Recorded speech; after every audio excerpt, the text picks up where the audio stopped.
जय हिंद दोस्तों, मैं नवीन शर्मा आप सभी का स्वागत करता हूं। आशा करता हूं आप सब एकदम अच्छे हैं, एकदम बेहतरीन हैं। एक बार सारे प्यारे दोस्त बताएंगे आप सब कैसे हैं।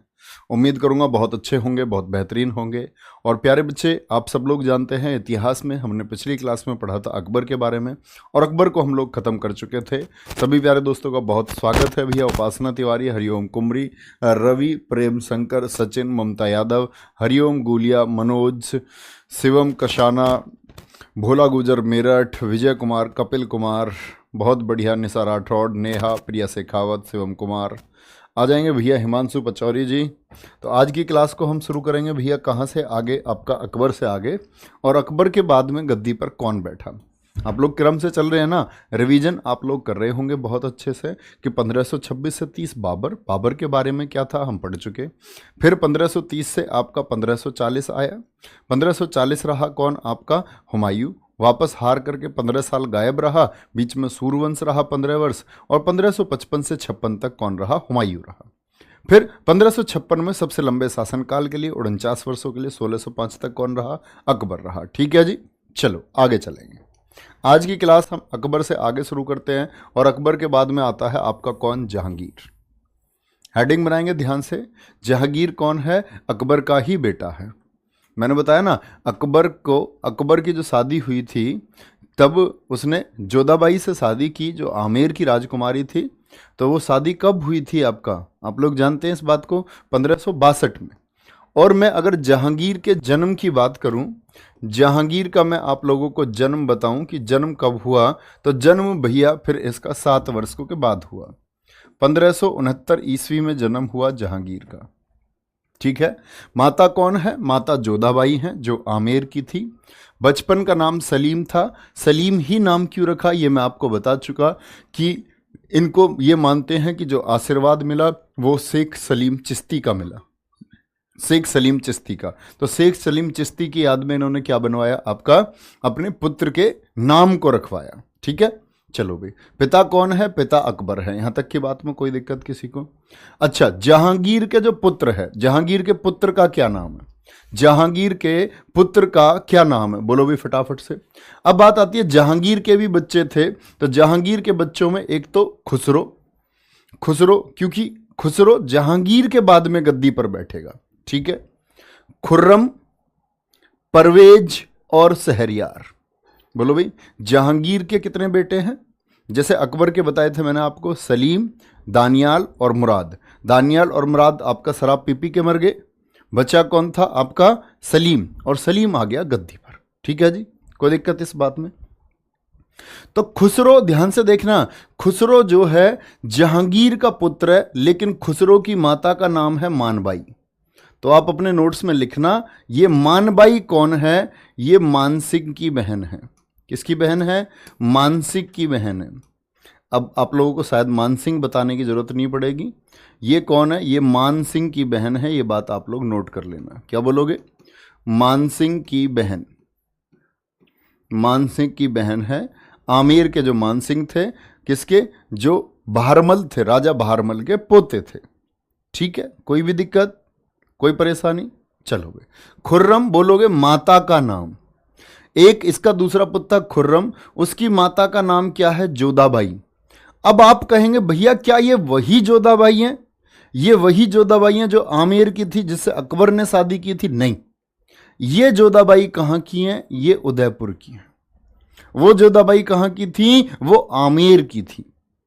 वो कहां की थी, आमेर की। तो ये जो जोधाबाई हैं ये आमेर की हैं, और ये जहांगीर की माता हैं। और ये वाली जो जोधाबाई हैं उदयपुर की, ये जहांगीर के बेटे खुर्रम की वाइफ है। ठीक है, यहां तक कोई दिक्कत, कोई परेशानी। चलो, कोई परेशानी भाई। एक बच्चा कह रहा भैया इनकी माता का नाम जगत गोसाई है। इनके बहुत सारे नाम है, मरियम उजमानी नाम है, जगत गोसाई इन्हीं को बोलते हैं, इन्हीं की उपाधि है भैया, जगत गोसाई भी और मरियम उजमानी भी। ये पिछली क्लास में मैं आपको बता चुका। यहां तक कोई दिक्कत। चलो भाई, तीसरा पुत्र कौन है, परवेज, और चौथा शहरयार। इतनी बातें नोट कर चुके। तो मैंने क्या बोला, जहांगीर का जन्म कब हुआ, तो शादी तो हुई 1562 में जोधाबाई से, उसके कितने वर्ष बाद, 7 वर्ष बाद। और जहांगीर अकेला बचा गद्दी का वारिस, तो गद्दी पर बैठा। लेकिन क्या इस जहांगीर ने, भाई अकबर का बेटा है, क्या अकबर के खिलाफ इसने कोई विद्रोह किया था या नहीं किया था? तो यहां इंपॉर्टेंट बात है, इसने अकबर के खिलाफ विद्रोह किया था। याद है मैंने बताया था आपको कि ये इतना विद्रोही हो गया था कि अकबर के जो दरबारी नौरत्नों में से एक था अबुल फजल की हत्या किसने करवाई थी? जहांगीर ने करवाई थी, वीर सिंह बुंदेला से करवाई थी। यानी पिता पुत्र के संबंध अच्छे नहीं थे, पिता पुत्र के संबंध अच्छे नहीं थे। लेकिन अब पिता के पास कुछ है नहीं, तो इनको एक होप लगी, अकबर को एक होप लगती है। कौन? ये जो आपका खुसरो है। खुसरो कौन लगेगा? अकबर का पोता। क्या बोलोगे? अकबर का पोता कौन है? खुसरो। तो अकबर कुछ दिन के लिए खुसरो को बनाना चाहता था कि भाई गद्दी पर मेरा पोता बैठ जाए, क्योंकि बेटा विद्रोही निकल गया अकबर का, जहांगीर। लेकिन कहते हैं जहांगीर ने माफी मांगी, जहांगीर ने माफी मांगी और अकबर ने क्या बोला? इसको माफ कर दिया। बोले कोई दिक्कत नहीं, ठीक है भैया। कि यही डांस देखता था अनारकली का? बिल्कुल यही डांस देखता था भैया, राधा राधा यही डांस देखता था। चलो भाई आगे आएंगे। उनकी माताओं के नाम इंपॉर्टेंट नहीं है, अलग अलग नाम है। सातीन खां बहुत महत्वपूर्ण नहीं है, ठीक है सपना। चलो भाई 1606 में खुसरो ने जहांगीर के खिलाफ विद्रोह कर दिया। देखो जहांगीर गद्दी पर बैठा 1605 में, और अकबर किसको चाहता था राजा बनाना? खुसरो को। तो भैया खुसरो तो गद्दी पर नहीं बैठ पाया, तो खुसरो को बड़ा दर्द हुआ कि बाबा कह रहे थे, मतलब इसके तो बाबा ही है ना अकबर, बोलेगा बाबा कह रहे थे तो भैया अब गद्दी पे मुझे बैठना, लेकिन पिताजी ने नहीं बैठने दिया, तो ये विद्रोही हो गया। क्या हो गया? ये विद्रोही हो गया। और इसका समर्थन करने वाले कौन लोग थे? देखो ध्यान से, खुसरो का साथ देने वाले लोग कौन है? एक अब्दुल रहीम ने इसका साथ दिया, जो लाहौर का दीवान था। बोला खुसरो गद्दी पर तुमको होना चाहिए, जहांगीर को तो अकबर ही नहीं चाहता था। ध्यान से, हसन बेग आगरा का दीवान था। हसन बेग क्या बोलोगे? आगरा का दीवान था। यहां तक कोई परेशानी? हसन बेग कौन था? ये आगरा का दीवान था। और तीसरे सहायक ये आशीर्वाद लेने गया था किनसे? सिखों के 5वें गुरु अर्जुन देव से। और कहते हैं अर्जुन देव ने इनको आर्थिक सहायता भी दी और आशीर्वाद भी दिया। आशीर्वाद भी दिया कि भाई तुम जीतोगे, तुम जहांगीर के खिलाफ जीत जाओगे, ठीक है। तो भैया ये 3 लोग हैं, बोलो कौन कौन लोग थे खुसरो का साथ देने वाला? तो परीक्षा में प्रश्न पूछा जा सकता है, खुसरो ने जब जहांगीर के खिलाफ विद्रोह किया तो उसका साथ देने वाला कौन नहीं था? तो ये 3 नाम याद रखेंगे, सहयोगी थे अब्दुल रहीम, हसन बेग और सिखों के 5वें गुरु अर्जुन देव। ठीक है जी, कोई दिक्कत? शिवम राठौड़ जी पूछ रहे सर मेहरुन्निसा कौन थी? भैया मेहरुन्निसा आएगी। सर दावत कब है अंकित चौधरी सर का? बेटा एक तो गलत तरीके से जीते हो, मैंने कहा सोचो चलो कोई दिक्कत नहीं, मैं तुम्हें इस क्लास में बता चुका था ये कितने गलत तरीके से इन्होंने शर्त जीती। कोई नहीं, हमारा दिन भी आएगा, मन की कर लो दावत, कोई दिक्कत नहीं है। चलो भाई, सिखों के 5वें गुरु अर्जुन देव, मोस्ट इंपोर्टेंट फैक्ट है कि हत्या किसने करवाई थी? जहांगीर ने करवाई थी। क्यों? क्योंकि इसके पुत्र का साथ दिया था। और भैया पहले गुरु अर्जुन देव को इन लोगों ने बुलाया और 2 लाख रुपए का दंड सुनाया कि तुम्हें तीव्र 2 लाख रुपए का दंड आज ही देना होगा। गुरु अर्जुन देव ने जब मना कर दिया तब उनको मृत्यु दंड दे दिया गया, मृत्यु दंड तब उनको दे दिया गया। ठीक है, कोई दिक्कत? इतनी बात नोट कर चुके होंगे भैया, 2 लाइनें। आगे आते हैं अकबर, इसके जहांगीर के जीवन को आगे बढ़ाते हैं। अकबर का पुत्र जहांगीर 1611 में भैया नौरोज का मेला लगा हुआ था। नौरोज याद है ना? नौरोज उत्सव किसने शुरू कराया था? बलबन ने, भारत में। तो नवरोज का मेला लगा हुआ था और बाजार से निकल रही थी मेहरुन्निसा। कहते बड़ी सुंदर थी और जहांगीर का दिल आ गया एकदम से, जहांगीर का दिल आ गया मेहरुन्निसा पे और इसके पीछे पीछे चल दिया। तो बोलते भैया सम्राट था फिर तो। और ये 1611 में मेहरुन्निसा की शादी जहांगीर से हुई। अब यहां बोलते हैं बहुत सारे लोग कि ये शेर अफगान था, एक इसकी पत्नी थी और शेर अफगान की मौत हो चुकी थी। बहुत सारे इतिहासकारों का कहना है कि शेर अफगान को मरवाने के पीछे जो हाथ था वो जहांगीर का ही हाथ था, जहांगीर का ही हाथ था। ठीक है, इसको ब्लॉक कर दो, कमेंट बंद कर दो, इसका राधा राधा का कोर्स बंद करो। सर मेरी मैथ की क्लास नहीं चल रही है। बताओ क्या मूर्ख बच्ची है। मूर्ख बच्ची नहीं होती कोई कोई। बेटा बर्तन धोती रह जाएगी पूरी जिंदगी, पढ़ लो ध्यान से, जिस क्लास में उसमें उसका मन लगाओ। फालतू कमेंट मत करो। तुम्हें मौका मिला है, तुम उस पीढ़ी का हिस्सा हो कि तुम्हारे माँ बाप ने यहां इस दुनिया में लड़कियों के हाथ से कलम छीनी गई है, लड़कियों के हाथ से कॉपी पेन, लड़कियों के हाथ से शिक्षा छीनी गई है। तुम सोचो, तुम उन घर से संबंध रखती हो, तुम उस आधुनिक भारत का हिस्सा हो जहां लड़के और लड़की बराबर हैं। तो बेटा याद रख लेना, अपने आप को पढ़ाई में डुबा दो। ये मेरी मैथ की क्लास नहीं चल रही इसकी, ये फालतू की बातें मत करो, वरना पूरी जिंदगी पछताओगी। किसी और के इशारों पर तुम्हें चलना पड़ेगा। आज मौका है कि लोग आपके डिसीजंस का सम्मान कल को करें, उसके लिए आज मेहनत करिए। ध्यान से देख लेना, शेर अफगान की विधवा थी। अब इस शेर अफगान और मेहरुन्निसा की बेटी है एक। भाई पहले शादी हो गई तो वहां से एक बेटी थी। ध्यान रख लेना कि बेटी लाडली बेगम की शादी जहांगीर के पुत्र शहरयार से हुई।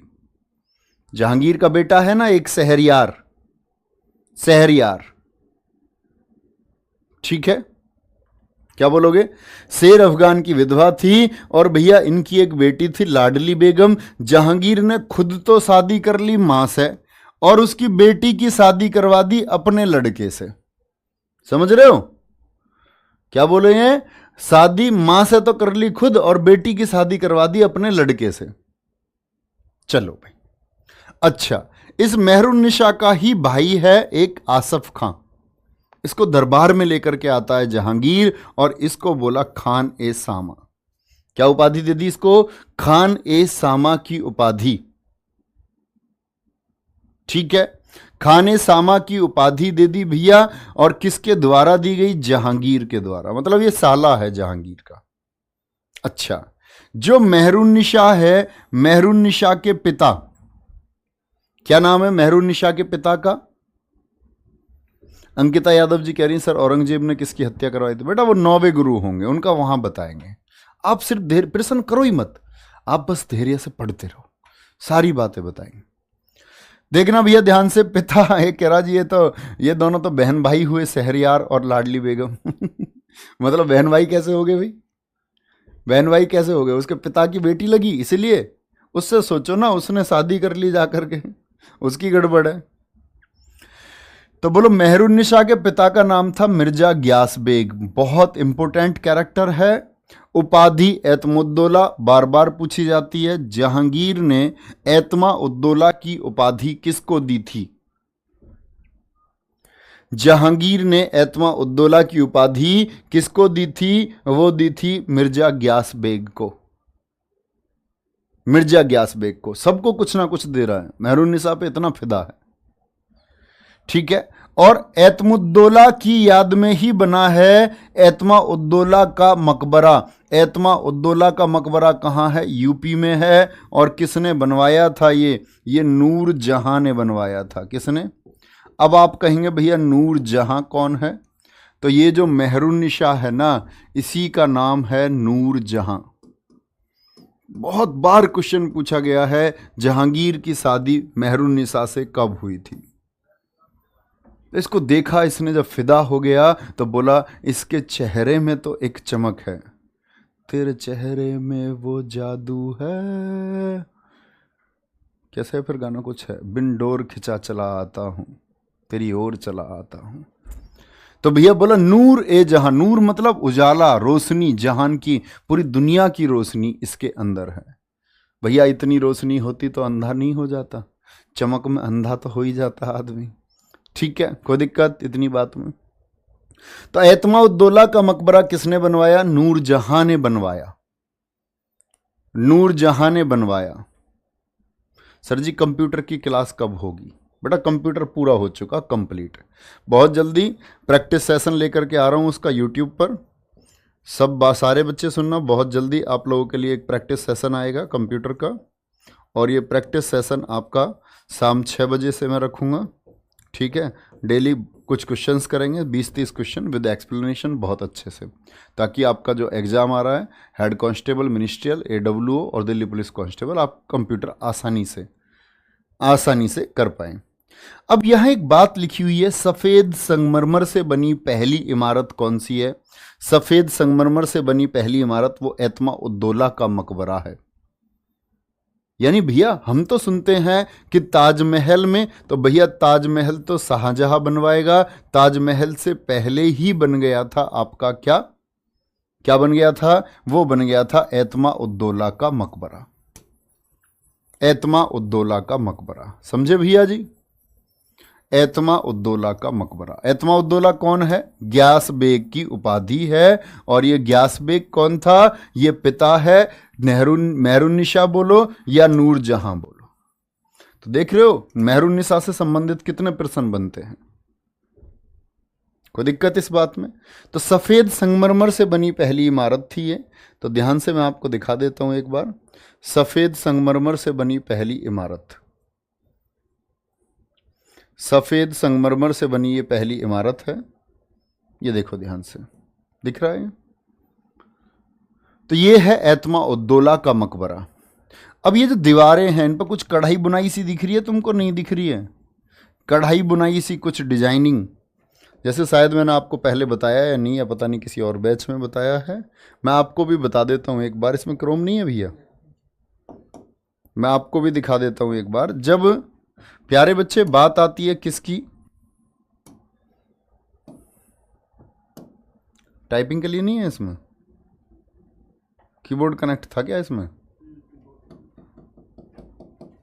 टाइपिंग नहीं हो पाएगी? चलो छोड़ो, कोई नहीं, मैं चलो आपको ऐसे ही बता देता हूँ। मैं प्यारे बच्चे इसमें टाइपिंग का ऑप्शन नहीं आ पा रहा है। तो ये जो पत्थर होते थे इन पर कुछ डिजाइन उकेरे जाते थे छैनी हथौड़े से, छैनी हथौड़े से कुछ डिजाइन इस पर उकेरे जाते थे, ठीक है। चलो भाई मैं आपके लिए एक डिजाइन दिखा रहा हूं, आप बताएंगे एक बार। इसमें गूगल होगा, देखो एक बार।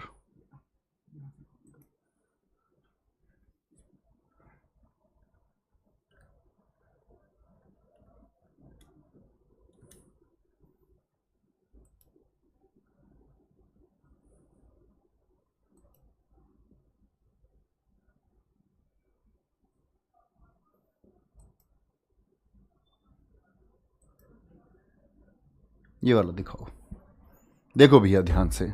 अभी आपको एक चित्र दिखाया जा रहा है, उससे आप कुछ चीज़ समझेंगे और हमेशा याद रख लेना उस बात को कि वो क्या मैं आपको बता रहा हूँ।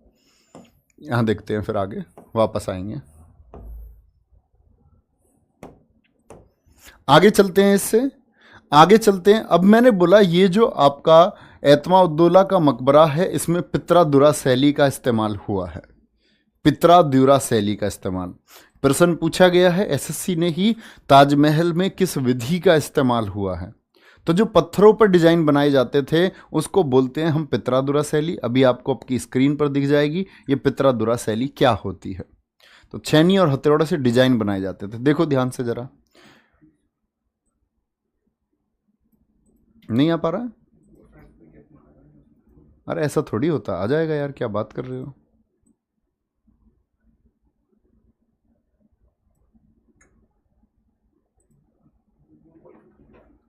चलो अभी दिखवा देते हैं बाबू थोड़ी देर में, है ना। यहाँ ध्यान से देखना भैया एक बार, क्या बोलोगे? इसमें पित्रा-दुरा शैली का इस्तेमाल हुआ है। इसको बेबी ताज भी कहते हैं, छोटा ताजमहल, क्योंकि संगमरमर से बना है, संगमरमर से बना है, इसलिए इसको बेबी ताज भी कहते हैं, ठीक है। कोई दिक्कत? सर पैट में सल्तनत काल टॉपिक है, तो खाकी बैच हिस्ट्री में सल्तनत काल शुरू ही है। अब यार ये कौन सी बात हुई? सल्तनत काल आप देख सकते हैं आराम से, सब जगह सल्तनत काल एक जैसा ही होता है, ठीक है। अच्छा, ये जो मेहरुन्निसा है इसकी माता का नाम है अस्मत बेगम। अस्मत बेगम, इसने बताया था गुलाब से इत्र की विधि, गुलाब से इत्र की विधि। और प्यारे बच्चे क्या बोलोगे? मेहरुन्निसा को नूरे जहां की उपाधि किसने दी थी? जहांगीर ने दी थी। अब एक बच्ची ने बड़ा अच्छा क्वेश्चन पूछा था मुझसे। उस बच्ची ने बोला भैया मैंने पृथ्वीराज मूवी देखी। देखो मूवी में कुछ भी दिखाया जा सकता है, हालांकि बोलते पृथ्वीराज मूवी भैया मैंने देखी, तो उसमें उनको इत्र भेंट किया गया, तो इत्र तो उस समय भी था, तो आप कह रहे हैं कि अस्मत बेगम ने अब इत्र निकाला, तो ये कैसे संभव है? तो मैंने बच्ची को आंसर दिया, इत्र पहले से था, बाकी पुष्पों से इत्र बनते थे। ये महत्वपूर्ण बात है, पहली बार रोज से, गुलाब से इत्र निकाला गया। इत्र मतलब जो सेंट होता है ना, आप स्प्रे करते हो, एक तो फॉग होता है, डैनवर होता है, एक होता है इत्र लगाने के लिए, ऐसे कपड़े में लगाया जाता है, इसकी खुशबू बहुत लंबे समय तक रहती है। ठीक है, यहां तक कोई दिक्कत? दिखा दो। देखो भाई ध्यान से, ये देख पा रहे हैं आप लोग, ये डिजाइन देख पा रहे हैं? एक बार थम्स अप करें। तो ये पित्रादुरा शैली है, पित्रादुरा शैली है। ठीक है, सलीम यानी जहांगीर को न्याय की जंजीर के लिए जाना जाता है। न्याय की जंजीर इसने कहां लगवाई थी? ये आगरा में लगवाई थी। न्याय का घंटा नहीं, न्याय की जंजीर इसमें आगरा में लगवाई। इसमें क्या था? इस जंजीर में 60 घंटियां थी, यह आगरा में है। तो देखो ये दरअसल में 30 गज की एक सोने की जंजीर थी। किसकी बनी हुई थी ये? 30 गज की सोने की। आप कहेंगे भैया गज क्या होता है? एक गज में लगभग 2 फीट होते हैं। एक गज में लगभग 2 फीट होते हैं। ठीक है, अब 2 फीट होते हैं तो 30 गज में कितने हो गए? 60 फीट हो गए।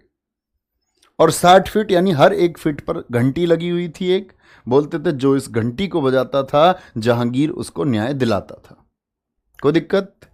मोस्ट इंपोर्टेंट फैक्ट है, किसके समय को चित्रकला का स्वर्णकाल कहा जाता है? किसके समय को चित्रकला का स्वर्णकाल कहा जाता है? The golden period of art. The golden period of art, ये किसका टाइम है? ये आपका भैया किसका? जहांगीर का टाइम है। किसका? जहांगीर का टाइम।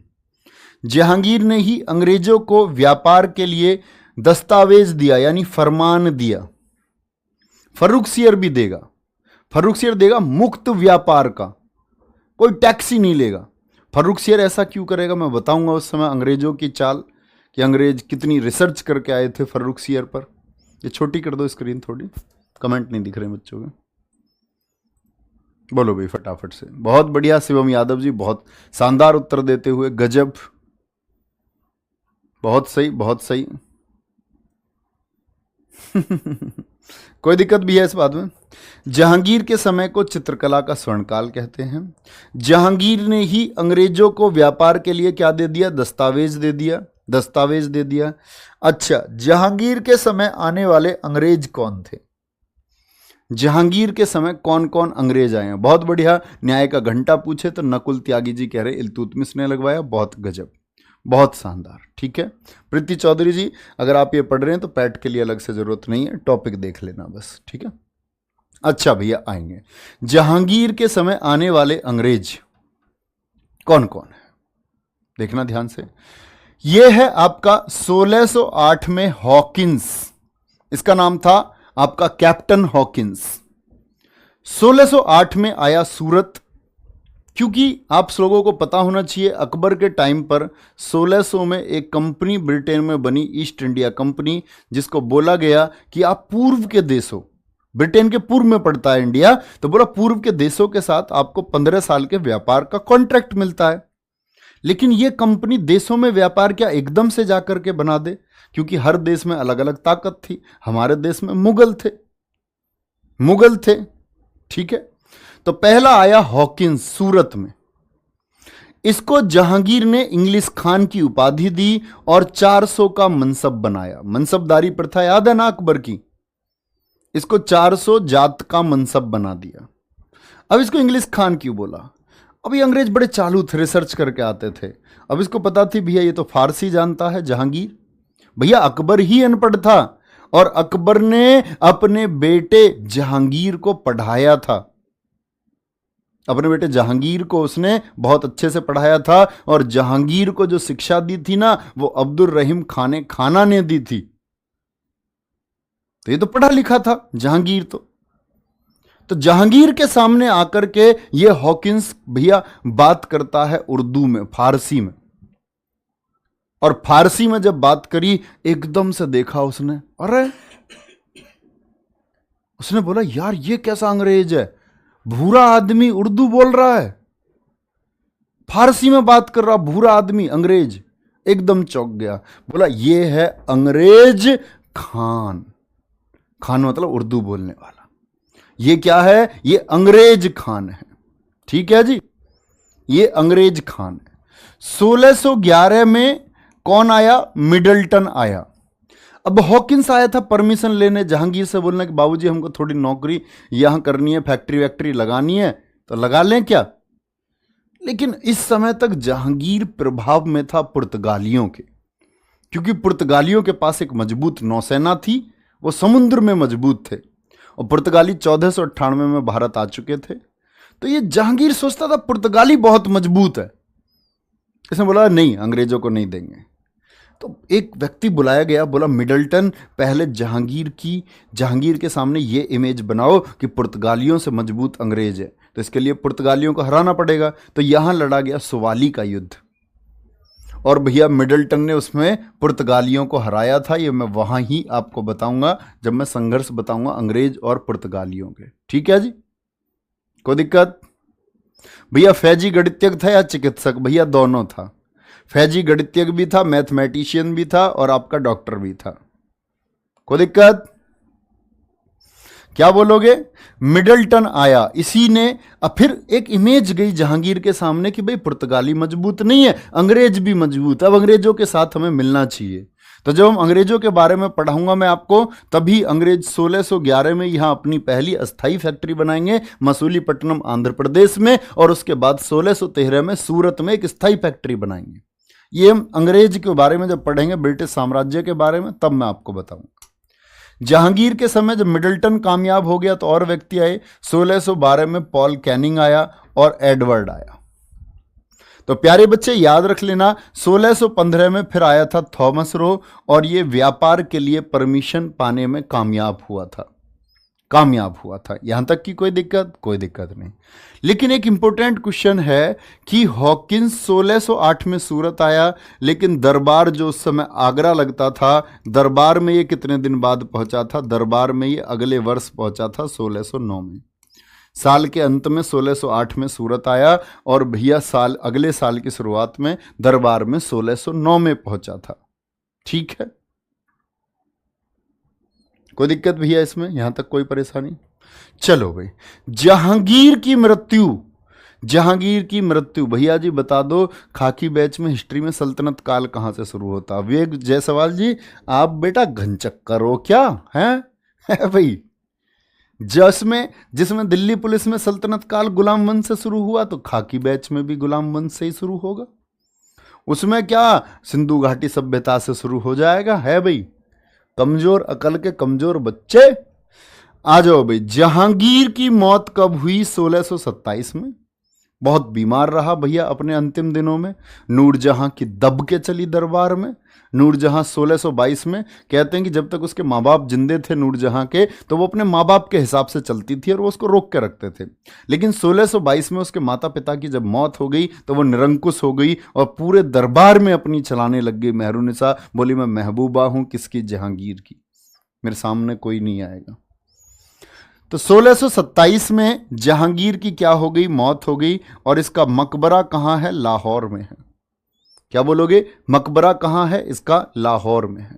ठीक है जी। जहांगीर ने भी अपनी आत्मकथा लिखी है, तुजुक ए जहांगीरी। क्या बोलोगे? तुजुक ए जहांगीरी।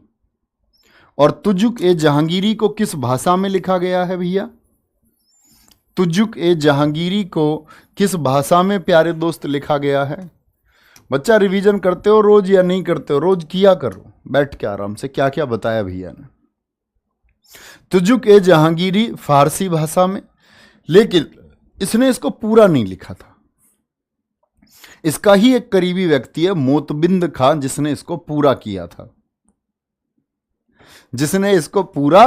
था, ठीक है जी, कोई दिक्कत? जहांगीर का समय चित्रकला का स्वर्णकाल था। क्या बोलोगे? ये बता, मैंने आपको बताया चित्रकला का स्वर्णकाल इसको किन व्यक्तियों ने बनाया? तो याद रख लेना, जहांगीर के समय के चित्रकार हैं फारूक बेग और आपका दौलत खां। क्या बोलोगे? फारूक बेग और दौलत खां। लेकिन एक अकबर के समय का चित्रकार भी है दसवंत, ये भी लिख लेना। ये इसके समय तक भी आया था, लेकिन ये अकबर के समय का है। अकबर के समय का चित्रकार था। अकबर के समय भी एक चित्रकार बड़ा प्रसिद्ध रहा, नाम है दसवंत। अकबर के समय चित्रकार दसवंत। ठीक है भैया, चलो। जहांगीर की मृत्यु के समय सिर्फ उसके 2 पुत्र खुर्रम और शहरयार जीवित थे। कौन जीवित थे? बोलो भी फटाफट से। खुर्रम और शहरयार जीवित थे। अच्छा भैया, खुसरो भी था तो? खुसरो भी तो था, जिसकी सहायता गुरु अर्जुन देव ने की थी, उसका क्या हुआ था? खुसरो खां का वो मार दिया था इन्होंने। हां जी, खुसरो को मार दिया गया था 1622 में। किसने मरवा दिया था? इसी खुर्रम ने, क्योंकि उसने अपने पिता के खिलाफ विद्रोह कर दिया। खुसरो ने, अपने नोट्स में देखें, खुसरो ने विद्रोह कब किया था? 1606 में, 1606 में। बड़ा गुस्सा आया जहांगीर को, कह रहा यार ये ऐसा कैसा लड़का हो गया। और खुसरो की मां का नाम क्या था? मानबाई। मानबाई ने जहर खा लिया था। बोले यार मेरा लड़का मेरे ही पति के खिलाफ जो है जा रहा है, वो बर्दाश्त नहीं कर पाई और उसने क्या कर लिया था? जहर खा करके अपनी जान दे दी थी मानबाई ने। तो खुसरो का क्या हुआ था भैया? खुसरो को इसने आगरा के किले में बंद करवा लिया। सारे इसके जितने भी सहयोगी थे वो सभी मार डाले गए। इसको बंद करवा लिया किले में। लेकिन किले में भी इसने, जब आगरा के किले में इसको बंद करवाया गया, वहां भी इसने लोगों से साठगांठ कर ली, लोगों को मिला लिया खुसरो ने। और बोलता है क्या? तब खुसरो ने यह बात बोली,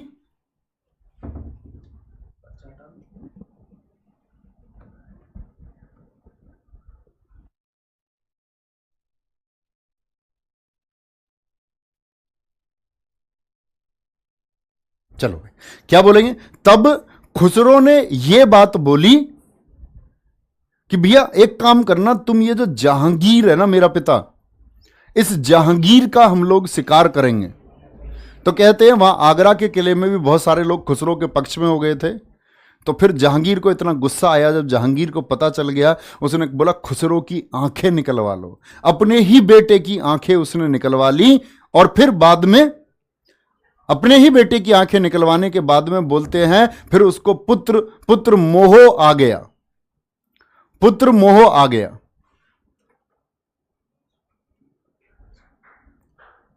देखो 1 मिनट रुकना भैया। उसको जब पुत्र मोह आ गया तो कहते उसने फारस से कुछ डॉक्टर बुलाए, कुछ चिकित्सक बुलाए, जिसमें से एक था हकीम सद्र। हकीम सद्र को बुलाया गया और उसने क्या करवाई? फिर आंखों की मरम्मत करवाई। कहते एक आंख की रोशनी खुसरो की लौट आई। लेकिन खुसरो से नफरत कौन रखता था? वो खुर्रम रखता था। तो खुसरो से नफरत कौन रखता था? वो खुर्रम रखता था। और प्यारे बच्चे 42 लाख सब्सक्राइबर पूरे हो चुके हैं। 42 लाख सब्सक्राइबर पूरे हो चुके हैं। बहुत ही खुशी की और बहुत ही थैंक यू की बात है, बहुत सारे प्यार की बात है। मतलब ये गजब है। परिवार धीरे धीरे इतना बड़ा होता जा रहा है आप सब लोगों के प्यार की वजह से। अभी जस्ट इसी पल 42 लाख हम लोगों का परिवार हो गया है। तो बहुत बहुत थैंक यू, आप सब लोगों की वजह से ये संभव था। अदरवाइज इतनी बड़ी सोच और इतना बड़ा सपना, हमेशा कहते हैं रणनीति से साकार नहीं हो सकता, ये सिर्फ प्यार से साकार हो सकता है। और वो प्यार आप लोगों ने भरपूर दिया है, जबरदस्त दिया है। तो थैंक यू बहुत सारा। वापस आते हैं अपने पॉइंट पर। तो मैंने बोला जो खुसरो है उसकी एक आंख की दृष्टि वापस आ गई। लेकिन यह मौका मिला आपका खुर्रम को कि एक बार दक्षिण अभियान पर खुर्रम और खुसरो को साथ भेजा गया।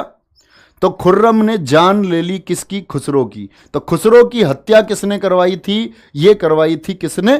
खुर्रम ने।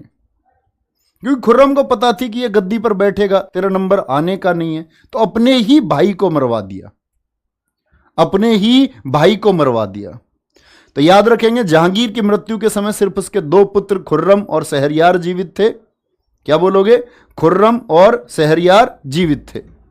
तो ध्यान से आएंगे, क्या बोला मैंने? खुसरो और देखो यहाँ ये गलत लिखा हुआ है फैक्ट, इसको आप लोग ठीक कर लेना। ये लिखा हुआ है ना शाहजहां, तो शाहजहां शहरयार नहीं है, शाहजहां खुर्रम है। ये थोड़ा इधर शिफ्ट हो गया है। खुर्रम कौन है? ये शाहजहां है। सर जी मैं 3 लाख पे जुड़ा था, बहुत बढ़िया। ऐसे ही देखो परिवार बड़ा होता है, बस आप लोग मेहनत करती है, हम आप लोगों के लिए मेहनत करते रहेंगे। अगर मज़ा नहीं आए तो कहना, तो कहते हैं वह मज़ा भी आता नहीं है, ऐसे ही लगता है कि भाई पूर्ति कर रहे हैं जी, बस पढ़ा दिया ऐसे ही। हिस्ट्री के हेड कॉस्टल मिनिस्ट्रियल में गुरुजी 1 या 2 क्वेश्चन आने हैं, AWTPO में 1 या 2 क्वेश्चन आने हैं, तो लगता है कि आप लोगों को नहीं लगता है कि 1-2 नंबर के लिए क्या ही मेहनत कर रहे होंगे। बात 1-2 नंबर की नहीं है, वो बन जाएगा। बात है आपको सिखाने की, और आप लोग सीखते हैं। कहते हैं कि कोई भी परिवार मजबूत जब हो सकता है जब सारे परिवार के सदस्यों की एक ही राय हो, सबकी एक राय हो, और जब सबकी एक राय नहीं होती तो परिवार बिखर जाता है। तो आप सब लोगों की वजह से संभव हुआ, क्योंकि हमारी राय के साथ में आप लोग थे, और आपकी हर राय हमने एक्सेप्ट करी कि क्या हम कर सकते हैं अपने परिवार, अपनी फैमिली के लिए, वो हमने किया। बहुत सारी जगह होता है कि हाँ सब्सक्राइबर्स हैं, एक बिजनेस की तरह लीड होता है, लेकिन पहली बार यूट्यूब जगत में तुम्हें पता है जितनी भी मीटिंग्स होती हैं, लोग बाहर से मिलने आते हैं, वो क्या है बोलते हैं पता है? बड़े बड़े चैनल वाले, हमसे भी ज़्यादा जिन लोगों के सब्सक्राइबर हैं, उन सब का एक ही कहना है कि जी सब्सक्राइबर तो बहुत लोगों के पास है, और लोगों ने सब्सक्राइबर अपने खरीदे भी हैं। दरअसल में मैं तुम्हें सच बताऊं, सब्सक्राइबर पेड भी मिलते हैं, पैसे में भी मिलते हैं। तो उन्होंने एक बात बोली कि पहली बार यूट्यूब में, मतलब हर आदमी के मुंह पर यही बात है कि पहली बार यूट्यूब में, मतलब सब्सक्राइबर बहुत लोगों के पास में है, लेकिन सब्सक्राइबर के साथ साथ में प्यार होना ये संभव नहीं है। और इतना प्यार होना मतलब चैनल के प्रति बड़ी गजब बात है। ठीक है, दीपांशु सिंह जल्दी ही प्रैक्टिस लाएंगे। तो भैया कौन आ जाता है जहांगीर के बाद में? शाहजहां। क्या बोलेंगे? जहांगीर के बाद में कौन आया? शाहजहां गद्दी पर आया। शाहजहां के बचपन का नाम क्या है? खुर्रम है। और इसका शासनकाल कितना था भैया? 1627 से 1658। ठीक है, 1627 से लेकर के 1658। बहुत बढ़िया निसार राठौड़ जी, टू मच थैंक यू। इसकी माता का नाम क्या है? जगत गोसाई। मैंने अभी बताया था ना, खुर्रम किससे पैदा हुआ? ये जोधाबाई से पैदा हुआ। लेकिन ये जोधाबाई कौन है? ये जोधाबाई कौन है भैया? ये कहां की हैं? तो याद रखेंगे ये उदयपुर की हैं। कहां की हैं? उदयपुर की। और शायद मैंने पिछली स्लाइड में भी आपसे यहां ये बोल दिया था, जरा देखना क्या मैंने यहां भी बोल दिया था, मुझे कुछ ध्यान आ रहा है। यहां भी मैंने शायद आपसे बोल दिया था जोधाबाई मतलब इन्हीं का नाम है। तो इनका नाम क्या था? मरियम उज्जमानी नाम था, उज्जमानी। ठीक है, इनको आप जगत गोसाई नहीं लिखना, अगर किसी बच्चे ने लिख लिया हो तो यहां लिखेंगे। क्या बोलेंगे? नेक्स्ट। तो पत्नी कौन है? शाहजहां की पत्नी का नाम है अर्जुमंद बानो बेगम मुमताज महल। और मैं पूछूं सबसे ज्यादा, अगर जितनी भी ये रानी रही मुगल काल में, जितनी भी ये महिला स्त्री रही जिन इनकी पत्नी है, उनसे सबसे ज्यादा क्वेश्चन ये पूछा जाता है कि अर्जुबंद बानो बेगम किसकी पत्नी है, और अर्जुबंद बानो बेगम का नाम जो है, मतलब ये किसका नाम है, किसको संबोधित किया जाता था? ये मुमताज महल को, जिसकी याद में ताजमहल बना है, जिसकी याद में ताजमहल बना है। ठीक है, बहुत बढ़िया। क्या बोलेंगे? बहुत शानदार। कुल 14 बच्चे हुए। कितने बच्चे हुए? कुल 14 बच्चे हुए अर्जुमंद बानो बेगम से, जिससे इतनी मोहब्बत करता था। 14 बच्चे हुए, और इन्हीं 14 बच्चों में से जब 14वें बच्चे का जन्म हो रहा था, तब मुमताज महल की मौत हो गई। तो दरबार के लोग और लेखकों ने लिखा है कि शादी के बाद से मुमताज महल तो लगभग हर वर्ष गर्भवती ही रही, प्रेग्नेंट ही रही, और इसकी जान चली गई अपने प्रसव के दौरान, अपने 14वें बच्चे को जन्म देते समय। लेकिन 14 में से 7 तो जन्म के समय ही मर गए, 7 जीवित बच्चे बचे। और वो 7 जीवित बच्चे में से क्या है? 4 बेटे और 3 बेटी हैं। लिखना, 4 बेटे और 3 बेटी हैं। 4 बेटे कौन कौन से थे? यहीं से हमारी कल की क्लास शुरू होगी। तो 4 बेटे पहले नाम नोट कर लेना आप लोग, कौन कौन है। कल इनके बारे में फिर आप लोग जान पाएंगे। दरबार में बड़ा योगदान है। औरंगजेब की जासूस है कोई बहन, तो कोई बहन अपने पिता की अंतिम समय में सेवा करेगी। देखो इसके 4 बेटे हैं। आपका 4 बेटों में से किसके 4 बेटे हैं? ये शाहजहां के। एक दारा सिकोह, एक शाह सूजा, और दारा सिकोह सबसे विद्वान व्यक्ति मुगल शासन का, यह भी मैं आपको कल ही बताऊंगा, ठीक है। शाह सूजा, औरंगजेब और मुराद बख्श। सबसे विद्वान होगा दारा सिकोह, और गद्दी पर भी आना चाहिए था दारा सिकोह को। हिंदू धर्म में बड़ी रुचि थी इसकी, उपनिषदों का अध्ययन करना शुरू कर दिया। उसने बोला जो कुछ है वो भारतीय वेद शास्त्र ज्ञान में है, तो इसको काफिर करार दिया गया। और औरंगजेब ने लड़ी उत्तराधिकार की लड़ाई, और जिसमें जीत किसकी होगी? उत्तराधिकार की होगी, और ये गद्दी पर आ जाएगा अपने बाकी भाइयों की हत्या करके। तो जब शाहजहां था उसने बांटा अपने राज्य को अपने 4 बेटे में। पंजाब वाला क्षेत्र, पंजाब की सूबेदारी किसको दी? दारा सिकोह को। बंगाल की सूबेदारी किसको दी? शाह सूजा को। दक्षिण साउथ का सूबेदार बनाया था किसको? औरंगजेब को। कब बनाया? क्या नीतियां थी उस समय? प्रणव चौहान कह रहे सर छाती फाड़ के बहुत बधाई। भैया छाती फाड़ के मत दो बधाई। गुजरात का सूबेदार किसको बनाया गया? मुराद बख्श को बनाया गया। ये सिर्फ नाम अभी आप लोग याद करें, ठीक है। 3 पुत्री, जहान आरा, रोशन आरा और गोहन आरा, ये किसकी बेटी है? ये शाहजहां की बेटी है। इनका मुगल काल में बड़ा योगदान है। सर काफिर का क्या मतलब होता है? काफिर का मतलब बोलते हैं जो इस्लाम के खिलाफ है। क्योंकि दारा सिकोह क्या हो गया था? दारा सिकोह हिंदू जो आपके दार्शनिक ग्रंथ है उनका अध्ययन करने में लग गया था। सर जी एक दिन मैं भी आपके सेंटर पे पढ़ाऊंगा, बहुत गजब राहुल, मजा आ जाएगा। अगर आप लोग ये कर पाए तो इससे अच्छा कुछ नहीं हो सकता। अभी पढ़ा रहा है ना हमारा ही छात्र है शिवम, कंप्यूटर पढ़ा रहा है बीएसएफ में, प्रयास में है। तो हमेशा बोलते हैं, सबने बोला कौन पढ़ाएगा। तो आप अगर सीख रहे हैं तो आप आसानी से पढ़ा पाओगे, कोई दिक्कत नहीं है इसमें से। आपका स्वागत है, कभी आप इस लायक हुए पढ़ा पाए तो सबसे पहला मैं हूँगा जो आपको प्रमोट करूँगा, ठीक है। तो अपना ख्याल रखिए, बहुत सारा अच्छे से पढ़ते रहिए। मिलते कल की क्लास में। हमेशा रिवीजन करते रहो। सबसे जरूरी बात है एटलीस्ट 2 मिनट पढ़ा करो, जो लिखा है उसको 2 मिनट पढ़ लो, ठीक है। बाय बाय, टेक केयर, जय हिंद, जय भारत। मिलते हैं कल की क्लास में। Again thank you for 42 lakh family. 42 lakh का परिवार होने की बहुत सारी बधाइयाँ। कितने लाख का? 42 लाख का परिवार होने की बहुत बधाई, ठीक है। और बहुत जल्दी ही 5 मिलियन पे हम होंगे, लगभग अक्टूबर में पहुंच जाएंगे, 10 अक्टूबर के आसपास। ख्याल रखिए, बाय बाय।